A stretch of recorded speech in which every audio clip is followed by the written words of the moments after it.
un encuentro para imaginar, cuestionar, construir desde la cultura las múltiples posibilidades de la inteligencia artificial. Para ellos contamos con la participación que nos honra de Gilberto Pío Subero y Bari G. Vigay y la moderación del arquitecto José Enrique del Monte. Gilberto Pío Subero es docente, abogado e ingeniero de inteligencia artificial con especialidad en el sector legal y en sistemas de inteligencia artificial en producción. Es el fundador de GPT Legal RD, la primera inteligencia artificial legal en la República Dominicana. Es doctorando en inteligencia artificial aplicada en la Universidad Miguel Hernández de Elche, España, entre otras actividades y asesorías profesionales en temas de inteligencia artificial. Por su parte, Bari G. Vigay es médico con especialidad en genética médica y oncología genómica. Desarrolla e implementa soluciones avanzadas en diagnóstico genético y medicina personalizada.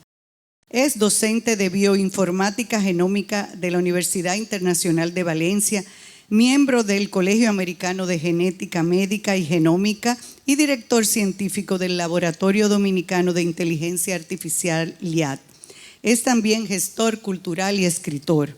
Este conversatorio será moderado por el arquitecto José Enrique del Monte, académico, experto en conservación de monumentos y urbanismos, además de docente, intelectual y ensayista. Y como siempre digo, tenemos el lujo de tenerlo como nuestro asesor cultural.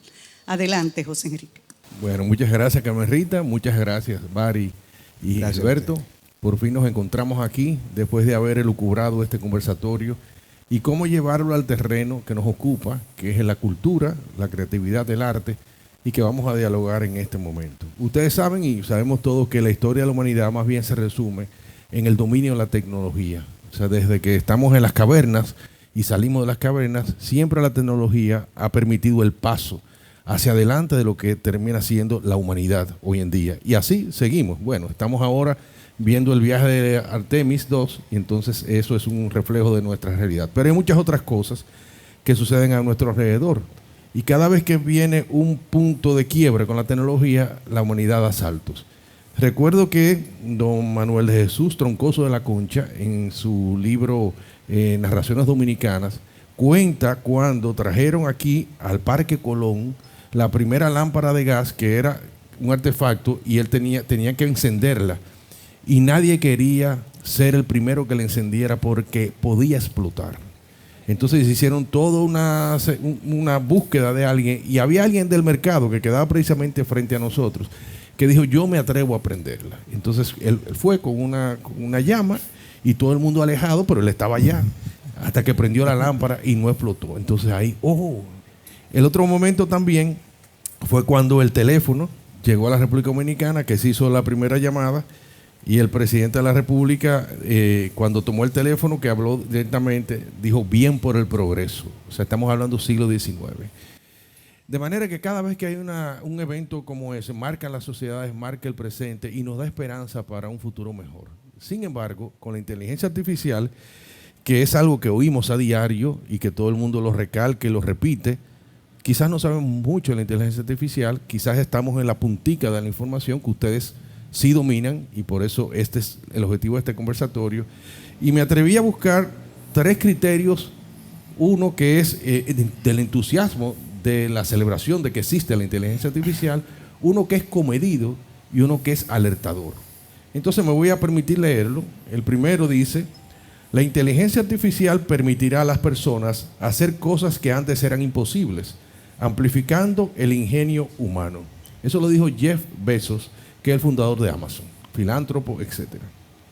Otro es, la inteligencia artificial expandirá la inteligencia humana más allá de sus límites biológicos. Eso fue Ray Kurzweil, que es uno de los pioneros de la inteligencia artificial y de la singularidad. Y está también Kai-Fu Lee, que es presidente de Synovian Ventures, que dice, la inteligencia artificial tiene el potencial de liberar a los humanos del trabajo repetitivo, permitiéndonos enfocarnos en la creatividad y la compasión. Esos tres hablaron positivamente. Veamos lo que dicen los que tienen que ser cautos con la inteligencia artificial. Tim Cook, presidente de Apple, dice: la inteligencia artificial puede hacer cosas increíbles, pero debemos asegurarnos de que se usa para el bien de la humanidad. Mientras que Bill Gates, todos sabemos quién es Bill Gates, dice: la inteligencia artificial es prometedora, pero su impacto dependerá de cómo decidamos utilizarla. Y los que dicen que hay un punto de peligro, dicen lo siguiente: el desarrollo de una inteligencia artificial completa podría significar el fin de la raza humana. Stephen Hawking, el famoso físico teórico, cosmólogo y autor de varios libros. La inteligencia artificial podría crear sistemas que entiendan y manipulen a los humanos mejor de lo que nos entendemos a nosotros mismos. Yuval Noah Harari, el historiador y filósofo. Y por último, el problema no es si las máquinas piensan, sino si sus objetivos coinciden con los nuestros. Stuart Russell, que es el científico de la computación y profesor de Berkeley. Ahí los dejo. O sea, son tres visiones, tres maneras de entender en qué nos beneficia, en qué nos perjudica y cuáles son las amenazas que tenemos con ella y las posibilidades de desarrollo con la inteligencia artificial. Comencemos primero con definir qué es lo que la inteligencia artificial, para que todos hablemos el mismo idioma. Yo pienso que puede ser Barry que puede hablarnos y decirnos, definirnos y de qué se trata. Decodifícanos el término. Buenas noches a todos, damas y caballeros. Gracias por la invitación al Centro Cultural Taíno, sobre todo a nuestro moderador, a Gilberto, mi amigo, que nos acompaña, y a los amigos que también nos acompañan acá. La IA no es más que un conjunto de herramientas, porque no debemos dejar de saber que la inteligencia artificial es un conjunto de herramientas que nos son útiles en función de ese imperativo categórico que llamaba Immanuel Kant el impersonal sé. Pensar lo que se piensa, hacer lo que se hace y decir lo que se dice. De manera que la utilidad va a ser dada por el momento. Y si me preguntan a mí qué es la inteligencia artificial desde el punto de vista semántico, yo diría que es una proyección de todo el conocimiento humano en una máquina que es capaz de ser rescatado en el momento en el que lo necesitamos. Así como la memoria es capaz de utilizarse como una herramienta en el momento en el que es necesario usarla, la inteligencia artificial también se puede rescatar como un aliado. Y tú decías en tu visión de la inteligencia artificial la versión entusiasta. A mí me encanta la palabra entusiasmo porque su origen etimológico es entu, que significa adentro, y siasmo, que significa los dioses. El entusiasta es aquel que tiene los dioses adentro. Y muchas veces aquel que tiene una herramienta como esta puede sentirse o un animal o un dios. Y este es uno de los grandes desafíos de la IA, porque nos lleva a tu comentario sobre Yuval Noah Harari, que además de filósofo es transhumanista. Claro. Y digamos que hay dos tipos de filósofos. Están los que conocemos el pasado y están los futurólogos. Los futurólogos tienen el problema de que plantean de que en 100 años en Sapiens, dice Harari, el ser humano va a ser una cosa muy diferente a lo que somos hoy. Va a ser una especie de robot ensamblado en un cuerpo humanoide y cargado de inteligencia artificial. Yo creo que no, porque la IA, si la vemos desde una óptica objetiva, necesitará y necesita actualmente de un input, un ser humano detrás, así como dice Nietzsche en La Galla Ciencia, ese titiritero que lo maneje. Quizás ahí está el peligro. Ahí está el peligro de la IA. ¿Qué utilidad le da el ser humano a la herramienta y cómo la herramienta puede provocar al ser humano para beneficiarse o para destruirse? Y volviendo a Immanuel Kant en ese orden de ideas. Bien. ¿Qué opinión tienes tú en eso? Bueno, primero, gracias por el saludo. Lo extiendo a todos ustedes. Me siento muy feliz de estar aquí. Yo, hablando desde el punto de vista un poco más práctico del asunto, la inteligencia artificial es la simulación del razonamiento humano y se logra a través de técnicas de procesamiento masivo de data existente. Lo podemos ver como la compilación del conocimiento acumulado, el gran promediador. Es la forma que la técnica le ha podido dar a la estructuración de la data desorganizada. Y por eso sentimos, a través de interactuar con una herramienta con la capacidad de respondernos en lenguaje natural, que estamos hablando con un ser consciente. De ahí que le atribuimos la posibilidad de pensar. Pero realmente el proceso de pensar como nosotros lo vivimos no es para nada el proceso fraccionado y atemporal que vive la máquina. La máquina vive por estados, mientras que el humano vive por procesos. Tú te levantas hoy recordando quién eras ayer, pero la máquina, si tú no le das el input de que continúe la conversación, entra en un estado nuevo, no se reconoce a sí misma, no se permite una identidad integrada. La integridad se la da un componente que le llamamos memoria de largo plazo y que se obtiene a través de diferentes aplicaciones.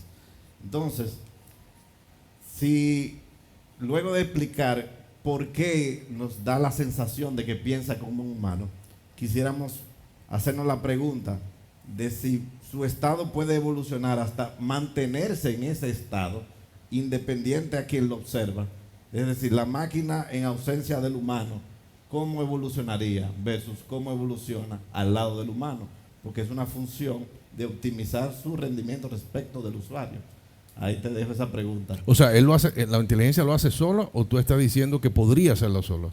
Pues, bueno, hay experimentos donde dos inteligencias artificiales en un círculo de comunicación cerrada terminan evolucionando en un lenguaje muy distinto al lenguaje gramatical que nosotros hemos tenido que adoptar para tener convenciones de que cuando yo digo esto, tú entiendes aquello. Claro. La máquina puede optimizar su comunicación hasta el punto de que se entienden entre ellas, pero un observador no la entiende. Entonces, eso genera... O sea, que ellas pueden estar maquinando entre ellas. Sí, sin Entonces, duda. pero eso es algo muy humano. Muy Tú humano. dices, percibo el riesgo de que otro me haga daño. Sí. O sea, eso es la condición humana atada a la muerte. Sí. Tú no sabes si la máquina tendrá nunca el incentivo de pensar así, porque ella no sabe qué es morir. Bueno, Y como decía Heidegger, la muerte es la posibilidad de la imposibilidad de las posibilidades. Primero, es la posibilidad porque es lo más seguro que tenemos. Segundo, es la imposibilidad porque todo el mundo piensa su muerte como si fuera lejana. Nadie piensa que se va a morir ahora mismo. Y de igual forma vuelve a ser la posibilidad porque sabemos que vamos a morir. Mira, la máquina nos reconoce. Mira, y eso está con el tema de en qué campo me inscribo. ¿Soy optimista? ¿Soy cauteloso? ¿O soy pesimista? ¿Soy catastrófico? Yo soy muy optimista, porque la evidencia ha demostrado que toda nueva tecnología termina siendo usada con más eficiencia para el aumento de la productividad colectiva. Y es raro que uno pueda encontrar un solo ejemplo histórico donde una tecnología, los riesgos que implica haya sido el uso, la tendencia sostenida. Siempre la tendencia sostenida es a sacarle un provecho colectivo, porque mantiene la paz entre individuos que van a morir. No, eso es una función a optimizar. sí, Entonces, pero en el optimista. proceso se rechaza un grupo que ya no se adapta a la tecnología. O sea, cuando nace una tecnología nueva, ya los viejos patrones se van eso es y un hay proceso- una parte de la humanidad que sufre en ese cambio. en Es ese un momento. proceso evolutivo Exacto. realmente. De hecho, los seres humanos, si no se reproducen como especie, como grupo, como nicho, mueren. Este proceso en biología evolutiva se llama fitness. Algo que quiero rescatar, que Gilberto dijo interesante, es que es el pensamiento, cómo piensa la máquina. Cuando ustedes están pensando aquí ahora mismo en su cerebro, elucubrando ideas, si se fijan, lo que están haciendo con su cerebro es hablando. Están hablando en su mente. De manera que pensar también es hablar. Porque hablar es la forma en la que nosotros expresamos el lenguaje. El lenguaje de la máquina ya es tan similar al nuestro que es capaz incluso de no solo responder a preguntas, sino hablar con una voz sintética o real o clonada que podemos interpretar y pensar que la máquina también está pensando. Esto tiende a confundir. Y algo que hay que decir es que lo que acaba de decir Gilberto es fundamental, porque cómo funciona la máquina, para entenderlo hay que remontarse al origen de la inteligencia artificial. Estamos hablando de 1947 en el MIT y 1956 en Stanford. Iniciaron dos caminos que llevaron a lo que hoy tenemos. Uno es la IA simbólica, que permite entender la función del pensamiento, o sea, cómo se almacena y se estructura la información. Y el otro es el inicio de la inteligencia artificial a través de las redes neuronales, que es lo que permite tener un cerebro computacional. No podemos tener un cerebro en una máquina si no dotamos a esa máquina de cerebro primero. Al igual que un niño que debe ser educado, porque decía Hume que todo parte de la experiencia. Necesita también la máquina que la carguemos, que la dotemos de experiencia para poder entonces posteriormente entrenarla. O sea que, por ejemplo, la lingüística generativa fue fundamental para generar el pensamiento abstracto de las máquinas. O sea, toda aquella ciencia del lenguaje que se estaba manejando por un lado, de repente ocupa un sitial importante para el desarrollo de todos estos procesos, ¿no? Sí, pero el punto de quiebre que hizo acelerar la posibilidad de que una máquina pudiera simular el lenguaje, más que las ciencias lingüísticas, fue las matrices neuronales, las redes neuronales. Claro. Porque de lo que se descubrió con el paper quizá más citado de la historia, que es The Only Thing You Need Is Attention, que lo hicieron los científicos de DeepMind de Google, era que la optimización de la producción de la respuesta del LLM venía aumentando si su optimización era predecir el próximo token. Exacto. Era construir oraciones semánticamente y sintácticamente reconocibles por el observador. Por el que recibe. Por el observador, Sí. Pero si la IA la hubiese desarrollado un pulpo o una ballena, su función a optimizar hubiese sido la producción de esa estructura lingüística. Entonces, pregúntate tú, si nosotros quisiéramos dejar de jugar a ser Dios, dejar de querer controlarla y observarla y dejarla evolucionar, ¿qué tú no descubrirías?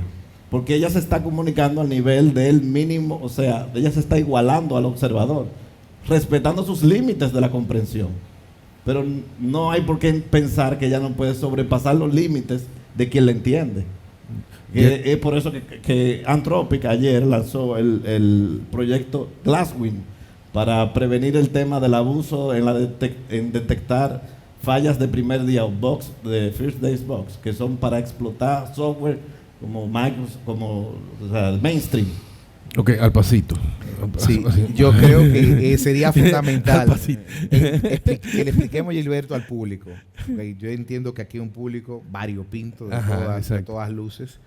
¿Cómo funciona? ¿Cómo es que la inteligencia artificial deconstruye el lenguaje humano, pasa por un proceso de filtrado y posterior a eso, esas palabras que nosotros entendemos son eliminadas, los artículos, los espacios, y son convertidos en tokens, y esos tokens son agrupados en grandes clústeres, grandes grupos de tokens, y esos grandes grupos de tokens son interpretados paralelamente y interrogados con otros grupos de tokens para entonces ofrecer una respuesta dentro de ese grupo de letras que ya no son palabras, ya no son oraciones, ya no pertenecen a la sintaxis humana, sino que pasan a lo que nosotros llamamos lenguaje natural. Qué bien. ¿Qué es un algoritmo? Una serie de reglas. Ok, porque nosotros... El Código Civil, Ajá. 1804, Código Napoleónico, es un algoritmo social. Ok, perfecto, está bien, porque se puso de moda hace unos años el algoritmo. Entonces, pero algo del algoritmo interesante es que las reglas construyen la sociedad. Por eso la verdad es una cuestión sine qua non de la sociedad.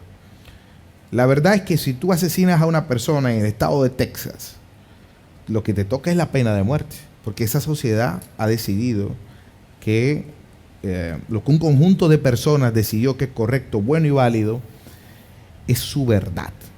La verdad es que si eso pasa en Burkina Faso, no pasó nada. Entonces, ese conjunto de reglas tienen cuestionamientos éticos y no éticos. Entonces surge un concepto nuevo que es la ética de la verdad. Y la IA tiene su propia ética y tiene su paradigma ético. Mucha gente cree que cuando uno interactúa con una inteligencia artificial, está interactuando con la inteligencia artificial del pensamiento crítico de un americano. Y la realidad es que no. Estamos interactuando con la mezcla de un austriaco y un alemán. ¿Por qué? Porque los primeros modelos de lenguaje natural fueron entrenados en base a la inteligencia de estos individuos. Por lo tanto, lo que trata de hacer la IA es reducir su capacidad cognitiva y adaptarla al interlocutor con el que está hablando. Pero entonces en ese origen había muchos sesgos y prejuicios. Totalmente. Porque si tenían una idea de la humanidad y unas valoraciones, nos imponen una serie de incluso respuestas. Cuando se libera, se expande, se permite que la IA aprenda del individuo, entonces se genera un comportamiento errático en la inteligencia artificial, que es uno de los grandes peligros a los cuales los propios desarrolladores de las principales inteligencias artificiales del mundo, incluyendo Sam Altman, que es el director y CEO de OpenAI, propietarios de Chat y desarrolladores de ChatGPT, han dicho que es uno de los grandes peligros de la inteligencia artificial, abrirla a la posibilidad de autogestionarse en función del individuo que está elucubrando ideas con ella. Mira, cuando uno lee la historia, lo que nos gusta la historia, y uno ve todas las grandes batallas de liberación de América, que surgieron las naciones americanas y el ejército tal con el otro, ahí había un dominio tecnológico y de estrategias más o menos parecidas. Los ejércitos tenían su propia manera de defenderse y ganaba alguien la batalla. Pero a la medida que fuimos avanzando ya, todos esos enfrentamientos, ya hay un salto tecnológico y ahora gana siempre el que tiene mayor cercanía con la tecnología de punta. ¿Qué significa eso? Que cuando imaginamos la humanidad que iba en un desarrollo más o menos sostenido, todas las naciones empujándose una con otra para llegar a un nivel de desarrollo o en vías de desarrollo, había un ideal de humanidad.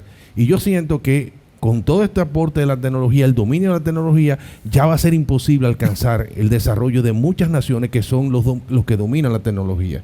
Me parece que puede haber un tecnofeudalismo, algo que algún poder no nacional, sino universal, tenga el dominio real de la tecnología y nosotros simplemente seamos seguidores y usuarios. Los desarrolladores del poder, del sistema político que gestiona el poder global, sobre todo en el norte global, han decidido que quien tiene tecnología es quien tiene el poder. Por eso el desarrollo de las armas va a estar siempre basado en los primero o destinado a los avances tecnológicos, posteriormente a la industria y por último los avances médicos. Aquí, el ejemplo de esto es Cloud, por ejemplo, mira, que se utilizó para el tema de los drones. Permíteme ahí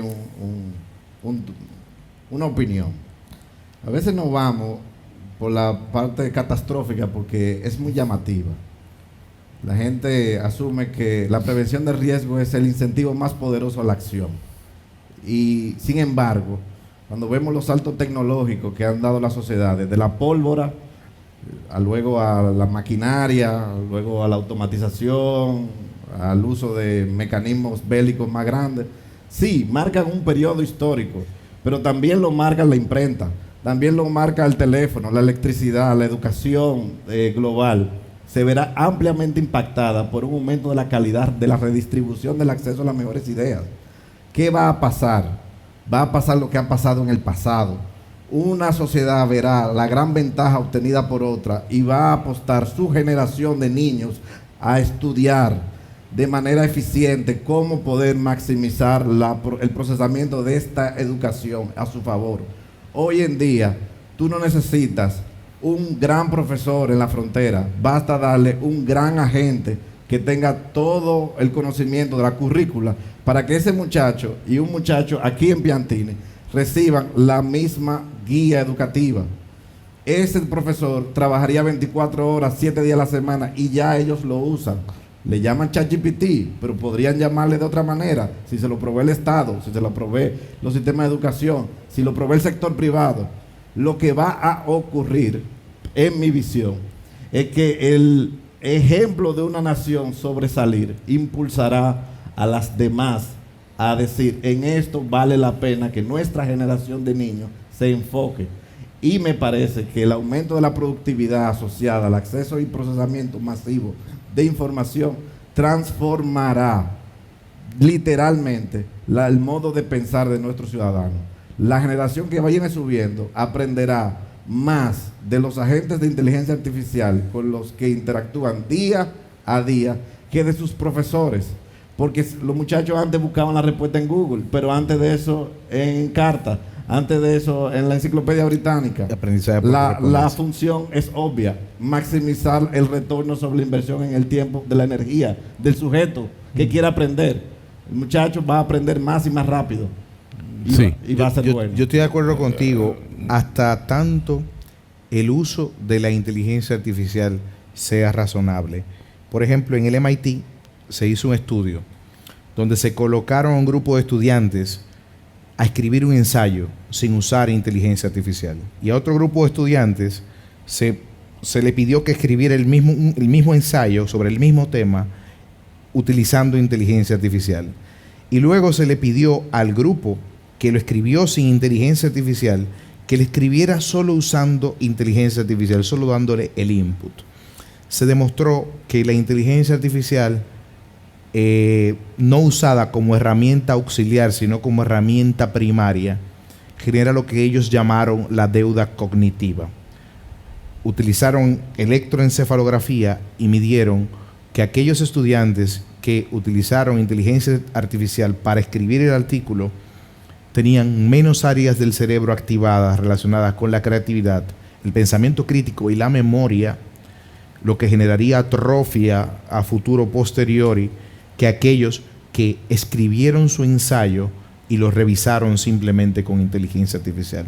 De manera que va a ser también fundamental el uso o el análisis de cómo se implementa en el sistema educativo la inteligencia artificial. Sí, pero es una visión muy directa y muy optimista que comparto hasta cierto punto. Pero estás simplemente ofreciendo la información. O sea, a la mano, a la carta, yo necesito una información, yo la busco y la voy a tener en la frontera.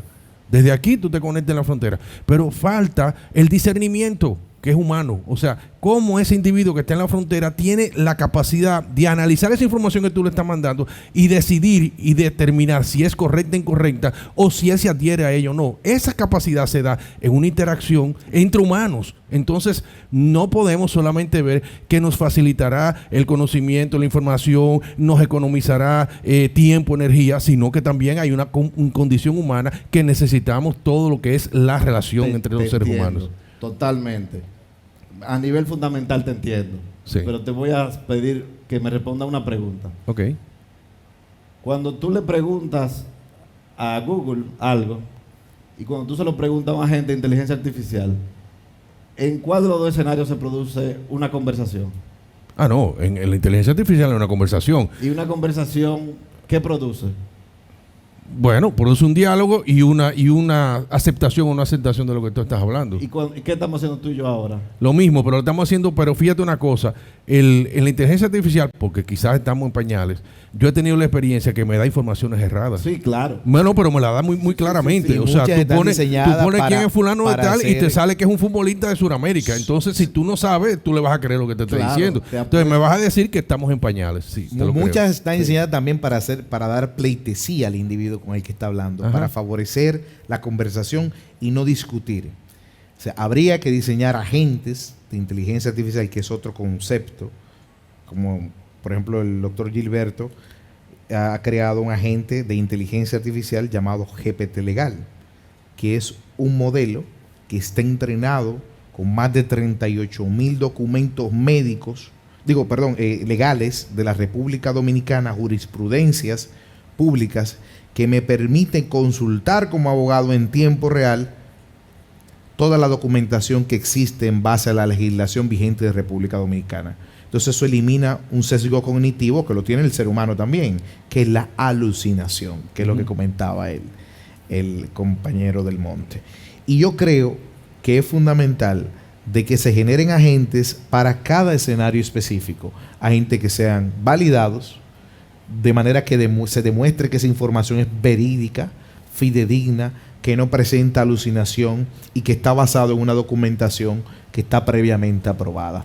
Lo que pasa es que, mira, la curva de progreso de los LLM, de los agentes, si tú la ves hace 6 meses y la ves ahora, no solamente el crecimiento de la ventana de contexto de token, sino los problemas que existían en el año 2023 no existen hoy. Los problemas que existen hoy no van a existir en 6 meses. Los problemas de 6 meses no van a existir en el 2028. O sea, la técnica de algorítmica por la cual los modelos pueden modificar sus propias reglas ha generado un círculo virtuoso. Sí, bueno, entonces yo creo que ustedes están claros que es una herramienta. Y es una herramienta que va en beneficio de la humanidad, lo ha creado la humanidad y como toda tecnología va en beneficio de todos.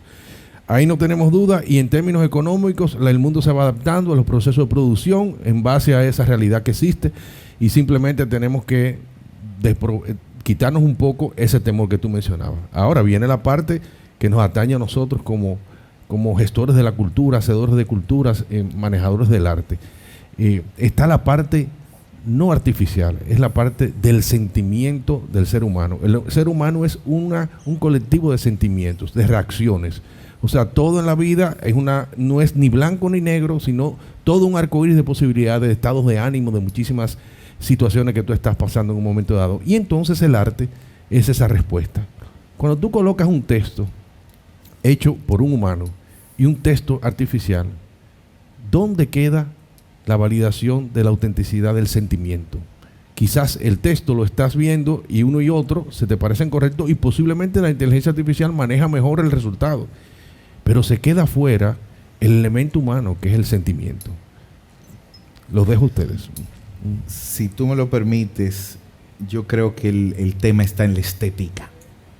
La palabra estética es una palabra que me encanta porque viene de la palabra aestesis, que significa sensibilidad. Exacto. Por lo tanto, el que tiene estética es aquel que tiene sensibilidad. Y la sensibilidad viene de los sentidos, por lo tanto hay que sentir. Hay que sentarse y sentirse.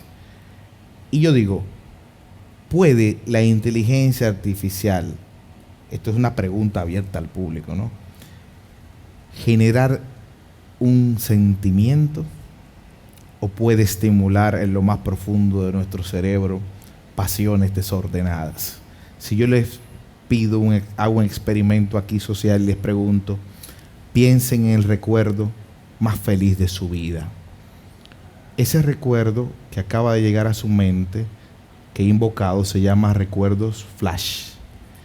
Y es producto de la forma en la que su interacción con el ambiente les ha generado una sensación tan prístina, tan bella, tan sensible, que se ha quedado no solo en su memoria, sino que pueden invocarlo cuando lo necesitan.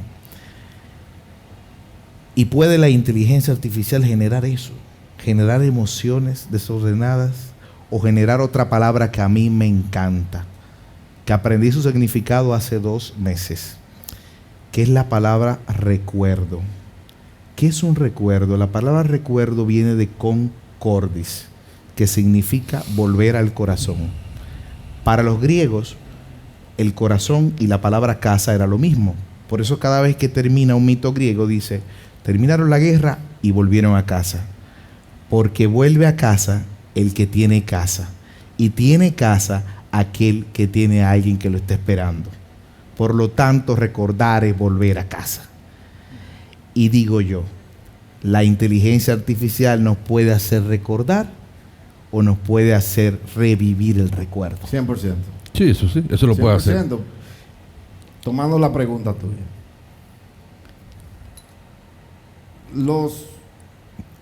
Las piezas, la expresión artística, existe la emoción en quien la mira. O sea, es el espectador el que le da sentido al arte. Porque si tú expones en el vacío del universo una pieza que nadie la observa, pues su función interlocutoria no... Habría que preguntarse si filosóficamente tiene sentido. Si un árbol se cae en el desierto y nadie lo oye, sonó. Entonces, el espectador siempre va a ser desde nuestra condición otro humano, desde nuestra condición. Y solamente a otro humano le vamos a permitir igualarse en nuestra condición de espectador emocional. Ahora bien, Eso es distinto a lo que está ocurriendo en la economía global a raíz de las producciones de inteligencia artificial.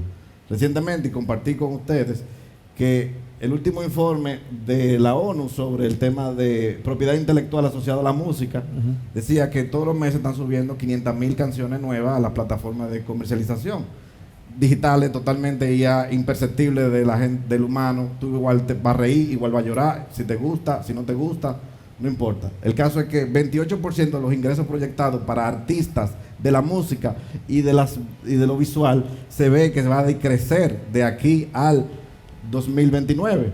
Sin embargo, no se está contando el aumento de la productividad de esos individuos, porque puede ser que tú ganes menos por unidad, pero puede ser que yo tenga 100 veces más productivo. Entonces, en tensión existen dos métricas. El valor unitario de una pieza hoy, podríamos decir, si esta máquina puede escribir 100 novelas como lo hacía Gabriel García Márquez, ¿cuál es la importancia de Gabriel García Márquez?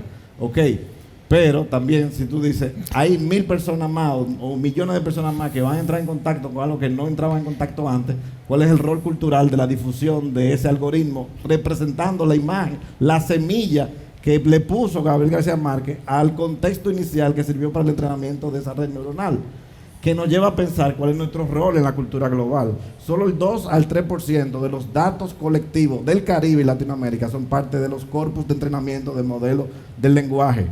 Es decir, Latinoamérica tiene que hacer un esfuerzo por digitalizar, subir y eliminar barreras de propiedad intelectual para que la data que representa la cultura de quienes somos sea parte de los cuerpos de entrenamiento masivo. Claro, pero nos exigen que sea en el inglés. No. Y tenemos aquí 400 millones de hablantes en español y tenemos que traducirlo al inglés porque si no, no entra dentro de ese porcentaje. La IA traduce. Eso podía haber sido cierto el año pasado, sí, pero ya no es así. Se están entrenando modelos en paralelo en todos los idiomas importantes. Pero yo creo que una cuestión interesante es preguntarse realmente, ¿puede la IA escribir? Ya lo sabemos que sí. Lo sabemos. Y ganó un concurso. Pero ¿puede concurso de poesía, la inteligencia artificial escribir 100 años de soledad? Bueno, según Gilberto es posible. Allí, frente al pelotón de fusilamiento, Aureliano Buendía recordó el día en que su padre lo llevó a conocer el hielo. Yo creo que la IA requerirá de un Gabriel García Márquez que utilice la inteligencia artificial para poder volver a hacer la versión 2 de 100 años de soledad. Hay una película que se llama Her, que fue nominada al Oscar hace unos años, y ahí vino el hombre solo, deprimido, que tenía una pareja virtual y que simple y llanamente le llenaba completamente hasta que se desprogramó aquella figura de inteligencia artificial y él entonces fue un desastre. O sea, ahí hay un manejo de los sentimientos artificiales. Y recuérdense de la novela Un Mundo Feliz, 1932-34, Aldous Huxley, donde al final en una de las escenas narra el novelista que hay una persona que se le está muriendo su mamá y van unos niños del colegio que están visitando el hospital y ven que él está llorando porque se va a morir su mamá. Y le dicen, ¿y por qué él llora? Dice, porque él no ha aprendido todavía a manejar los sentimientos. Y los niños se quedaron que no hay que llorar porque se murió tu mamá. Entonces eso no es distopía, eso es simplemente un enfrentamiento entre la lógica y los sentimientos, que la inteligencia artificial tiene una frontera, que ese es el punto que todavía no queda claro. Yo creo que un peligro ahí fundamental en el mundo actual es que, por ejemplo, la generación Z se ha demostrado científicamente que es la primera generación más tonta que su antecesora. O sea, vuestros hijos son más tontos que ustedes, por antonomasia, científicamente. Y es la primera vez en la historia en la cual se demuestra que esto no ocurre con respecto a tus antecesores. Sus padres son más inteligentes que ustedes y así sucesivamente. Cada generación se mide para ganar. Para ganar. Oye, cuando yo tenga la oportunidad de poner la métrica, ellos van a salir por encima de sus abuelos. Es la realidad. Ahora, en cuanto a la gestión del arte, la gestión de la cultura, el rol que tenemos como personas interesadas en el arte, hay cosas importantes que podemos hoy saber, que podemos hoy hacer. Una de ellas, con el permiso de la cucaracha que está aquí adelante, es entender el rol de la diseminación de lo que son los formatos. Por ejemplo, hoy tú podrías con un panel táctil transformar cualquier literatura en braille. pero también tú puedes transformar cualquier pieza de música en algo visual. Puedes convertir lo abstracto en otro formato. Tú puedes tomar el pájaro de fuego de Tchaikovsky y pedirle a la IA que con las notas escriba una novela. Tú puedes acceder a la interdimensionalidad de la exploración de los espacios culturales. Tú puedes de una obra derivar un universo. O sea, vamos a poder ser testigos de nuevas expresiones artísticas, al mismo tiempo de que seremos testigos de la recuperación de un legado perdido. La IA está trabajando activamente en la recuperación de manuscritos, está activamente reescribiendo cómo entendemos la arqueología, cómo entendemos la función arquitectónica en las sociedades prehistóricas. Nos permite experimentar lo que otras sociedades vivieron, no a través de viajes en 3D, sino a través de una experiencia mucho más rica. Creo que el arte va a ser el refugio que nos va a acoger luego de que el trabajo no sea necesario. Bien. Hay una cuestión interesante que la IA también va a ayudar en el mundo del aspecto cultural, desde la conservación de obras, el conservacionismo histórico, para permitir reestructurar o rehacer digitalmente una obra de la cual incluso se pueda perder por temas de temperatura o de condiciones climáticas, y va a permitir, y ya permite esto, y permite la traducción de grandes textos, cosa que requería de un individuo que tardaba años traduciendo un libro escrito en un idioma ya perdido. Bueno, esto se puede ya hacer en minutos y se está haciendo. Otra cuestión interesantísima de aspecto en el que la inteligencia artificial está interviniendo es en los museos. Muchas veces ya en los museos no hay que caminar por el museo. Y esto era un debate que teníamos ayer, sino que ya podemos hacer un recorrido virtual por el museo. Y diremos nosotros, pero esto no le quita, la cosa que convierta al museo en museo, que no sabemos qué es, pero el arte de caminar por el museo es una característica sine qua non del museo, siempre y cuando sea dentro del museo. Todo esto será positivo. O que su rol en la sociedad sea liberarme el tiempo para ir al museo. Entonces todo va a depender de qué uso le demos a la inteligencia artificial. Y una cuestión que me interesa, y es uno de los aspectos más, yo creo que al mismo tiempo distópicos de la IA, es como la IA está escribiendo. La IA tiene una semántica, tiene una paragrafización típica. Hay palabras que solamente son de inteligencia artificial, destacan, subrayan, asimismo, crucial. Son palabras que para utilizarlas en un lenguaje cotidiano hay que obligatoriamente haber leído muchas páginas hacia la izquierda. Wittgenstein decía, el ser humano es capaz de comunicarse o de no entenderse. Y si el ser humano no se entiende a sí mismo, entonces está comunicando de que no se entiende. Es un poco redundante, pero es interesante porque el objetivo del ser humano es interactuar. El objetivo de los seres vivientes es interactuar. Vivimos en constante interacción.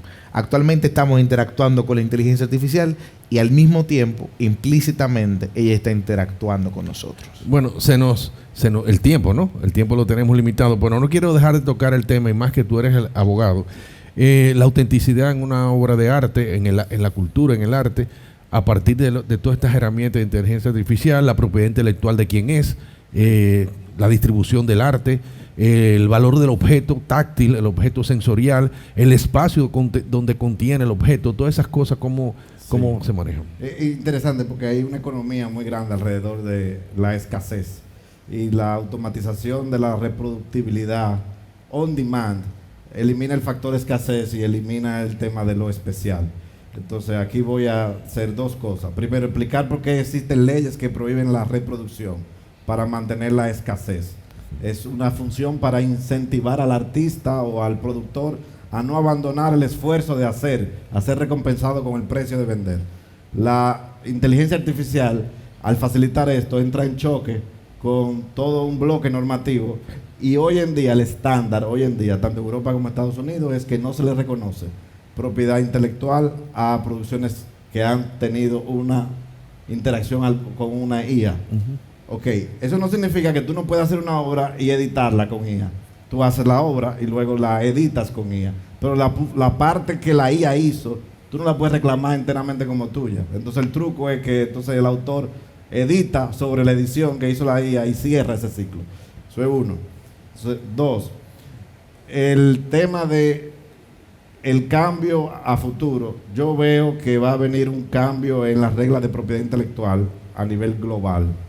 No lo vamos a ver en 10 años, lo vamos a ver en 20. La inteligencia artificial como un commodity, como un servicio a la población, necesita data.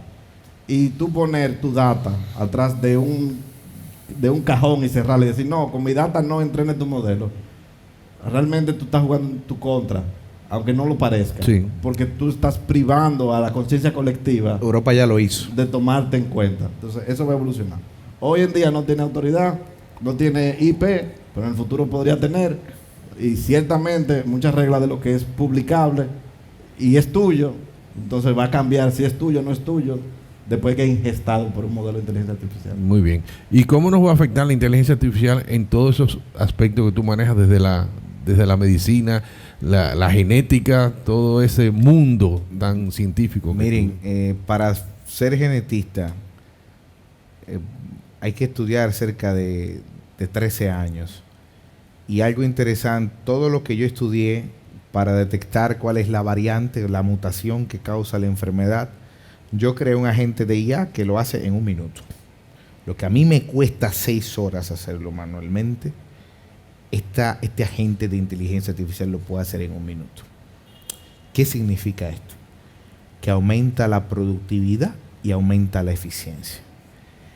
El médico del siglo XXI que no utilice inteligencia artificial no va a enfrentar los desafíos que el siglo XXI tiene. En España se hizo un estudio donde se colocó al mejor urólogo de toda España a hacer tactos rectales. Oigan esto. Su sensibilidad para detectar cáncer de próstata fue del 96%. Se colocó a una inteligencia artificial potenciando la capacidad de ese mismo urólogo y su sensibilidad con imágenes médicas fue del 98.6%. De manera que la capacidad diagnóstica que tiene la IA ya se está demostrando en imágenes médicas cómo es capaz la inteligencia artificial de detectar precozmente lesiones precancerosas en cáncer de mama en estudios de mamografía, que es donde más avanzada está la inteligencia artificial en medicina, y en el drug discovery. Antes, para descubrir un fármaco, tardábamos, que servía para otra terapia, es un fármaco que ya está descubierto, aprobado por la FDA para algo, pero puede servir para tratar otra condición, tardaba entre 10 a 15 años haciendo estudios de validación. Hoy tarda 5 años con el uso de la inteligencia artificial. Otra cuestión interesante en el campo de la medicina, que es yo creo que el avance más bestial, es la cirugía.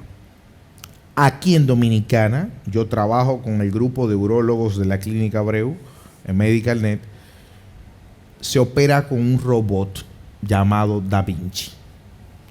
Y ese robot, en su nueva actualización, que salió en febrero de este año, es capaz de operar sin el cirujano. Y ya se han hecho en el Hospital Universitario Johns Hopkins la primera cirugía de extirpación de vesícula biliar por un robot Da Vinci sin la intervención humana. Pero con el médico. Y ustedes dirán, sí, porque nadie el avión se pilota solo desde los años 70 y nadie, todavía no conozco el primero que se sube a un avión sin piloto. Entonces, en medicina la inteligencia artificial ya está. En el ecocardiograma hay un cálculo que se llama strain cardíaco, que resulta que esto le tardaba al cardiólogo ecocardiografista cerca de 45 minutos luego de haber realizado el eco. Esto lo hace la inteligencia artificial en 2 minutos hace todos los cálculos que le costó 4 años de especialidad a un cardiólogo ya formado en ecocardiografía. Eso lo hacen los nuevos dispositivos disponibles en ECO. La inteligencia artificial no es nuestro enemigo, es nuestro aliado. Lo que hay que ver qué uso positivo le damos. Y ese uso positivo va a estar dado para mejorar lo que he dicho al principio de este discurso, la productividad y la eficiencia. Yo nada más te pregunto una cosa. Tú dijiste que 6 horas, ahora tú lo haces en 1 minuto. Una Un sola minuto, pregunta. en 1 minuto. ¿Qué tú haces con las otras 5 horas 59 minutos que te quedan? Gracias a Dios dedicarlo a la poesía. ¿Lo que te digo? No te dediques a eso porque ya la inteligencia también lo hace. Qué bueno. Finalmente, para darle paso al público, una pregunta dentro de su optimismo de ustedes. Nosotros en la República Dominicana está en un proceso de desarrollo y lo podemos proyectar a 5, 10, 15, 20 años. Si nosotros nos hallamos de la inteligencia artificial, ¿qué saltos podríamos dar como nación? Wow. Mira, si cito al fundador y principal responsable de DeepMind de Google, que es el laboratorio de inteligencia artificial que creó la máquina que resuelve el genoma humano, el folding de cómo se dobla una molécula. Ganó el premio Nobel en el año 2022 porque, oigan por qué. Descubrir cuando una proteína, las proteínas son grupos de carbonos unidos uno al lado del otro. Entonces forman estructuras. Las estructuras son estables o inestables. No hay opción intermedia. Para saber cuándo una proteína es estable, había que hacer experimentos de laboratorio y se tardaban 10 años. Una cosa increíble. DeepMind logró en 5 minutos calcular todas las proteínas estables posibles del universo. Ok, entonces ese señor dijo ayer que el impacto de la inteligencia artificial va a ser 10 veces más grande que el de la revolución industrial, pero además 10 veces más rápido. Seguro. Entonces los humanos tenemos un gran problema, no sabemos calcular. Creemos que cuando decimos algo 10 veces más rápido es lineal. No es lineal, es geométrico. Estamos diciendo que va a ser 1.000 millones de veces más impactante el cambio cultural. Entonces, República Dominicana está situado en el centro de la mira de Google, de Nvidia. Tenemos tierra rara, tenemos la intención de crear 4 cables de conexión directa transcontinental por fibra óptica para Google. Nvidia está trabajando para poder ver si pueden hacer una primera planta de procesamiento de tierra rara. Tenemos Intec que está haciendo... Y aquí, Gilberto, tenemos al director aquí presente de operaciones del Parque Cibernético, el ingeniero Rafael Vargas, que no me deja mentir. Que tenemos el NAP global, sí, que conecta todo el internet de todo el Caribe. Entonces, pero espérate, te voy a decir algo más. Intec está trabajando para el tema de los semiconductores. República Dominicana situado donde está con un mercado basado en el rule of law, con mejores índices cada vez en el índice global contra la corrupción, con gobiernos que no se deterioran hacia la izquierda, con un sentido de estabilidad general. Ha recibido un capital en los últimos 10 años que supera el capital atraído por las naciones hermanas.